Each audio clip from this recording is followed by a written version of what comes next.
ಸುಲಿಬೆಲೆ ಅವರೇ, ರಕ್ಷಣೆ ವಿಷಯ ಮಾತಾಡ್ತಾ ಇದ್ವಿ. ಆದರೆ ಆರ್ಥಿಕತೆ ವಿಷಯಕ್ಕೆ ಬರೋದಾದ್ರೆ ಹಲವು ದೇಶಗಳಲ್ಲಿ ಈಗಾಗಲೇ ಆರ್ಥಿಕ ಹಿಂಜರಿತದ ಭೂತ ಆವರಿಸ್ತಾ ಇದೆ.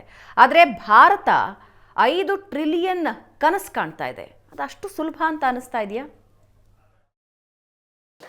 ಜಗತ್ತಿನ ಅನೇಕ ರಾಷ್ಟ್ರಗಳಲ್ಲಿ ಆರ್ಥಿಕ ಪರಿಸ್ಥಿತಿ ಹೇಗಿದೆ ಅಂತಂದರೆ GDP ನೆಗೆಟಿವ್ನಲ್ಲಿದೆ. ಅನೇಕ ರಾಷ್ಟ್ರಗಳು ಸ್ಪೆಷಲಿ ವೆಸ್ಟರ್ನ್ ಕಂಟ್ರೀಸ್ಗಳು ಅದಾಗಲೇ ರಿಸೆಷನ್ಗೆ ಹೋಗುವಂಥ ಸ್ಥಿತಿಯಲ್ಲಿ ತಲುಪಿವೆ. ಇದು ಎಕನಾಮಿಕಲಿ ಒಂದು ಪಾರ್ಟ್.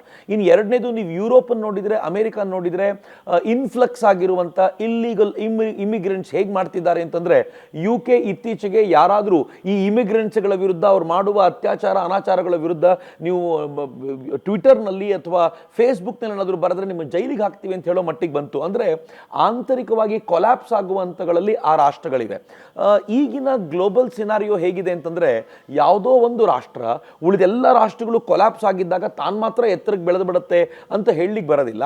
ಆದರೆ ಎಲ್ಲ ರಾಷ್ಟ್ರಗಳು ಜೊತೆಯಲ್ಲಿ ಬೆಳಿಬೇಕಾಗಿರುವಂಥ ಒಂದು ಗ್ಲೋಬಲ್ ಸಿನಾರಿಯೋ ಇರುವಾಗ ನನಗನ್ಸುತ್ತೆ ಚೈನಾ ಮತ್ತು ಭಾರತ ಆರ್ಥಿಕತೆಯನ್ನು, ಜಗತ್ತಿನ ಆರ್ಥಿಕತೆಯನ್ನು ಲೀಡ್ ಮಾಡುವಂಥ ಒಂದು ಅದ್ಭುತವಾಗಿರುವಂಥ ಕಾಲಘಟ್ಟದಲ್ಲಿ ಇವೆ ಅಂತ ಡೆಫಿನೆಟ್ಲಿ ನನಗನ್ಸುತ್ತೆ. ಈ ದೃಷ್ಟಿಯಿಂದ ನೋಡೋದಾದರೆ 5 ಟ್ರಿಲಿಯನ್ ಆಗ್ತೀವೋ ಇಲ್ವೋ, ಆದರೆ 5ನೇ ಸ್ಥಾನದಿಂದ ನಾವು ಡೆಫಿನೆಟ್ಲಿ 3ನೇ ಪೊಸಿಷನಿಗಂತೂ ಬರ್ತೀವಿ. ಬಿಕಾಸ್ ಇನ್ನು ಉಳಿದ ನಮಗಿಂತ ಮೇಲಕ್ಕೆ ಯಾರಿದ್ದಾರೋ ಅವರು ನಾವು 5 ಟ್ರಿಲಿಯನ್ ಆಗೋಕ್ಕಿಂತ ಮುಂಚೆ ಅವರೇ ಕೆಳಗಿಳಿದು ನಮಗಿಂತ ಹಿಂದಕ್ಕೆ ಬಂದರೆ ಯಾರೋ ಆಶ್ಚರ್ಯ ಪಡಬೇಕಾಗಿಲ್ಲ.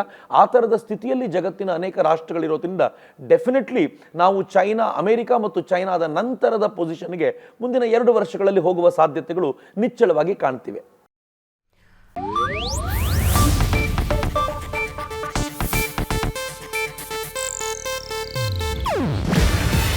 ಇದು ಏಷ್ಯಾನೆಟ್ ನ್ಯೂಸ್ ನೆಟ್ವರ್ಕ್ ಪ್ರಸ್ತುತಿ.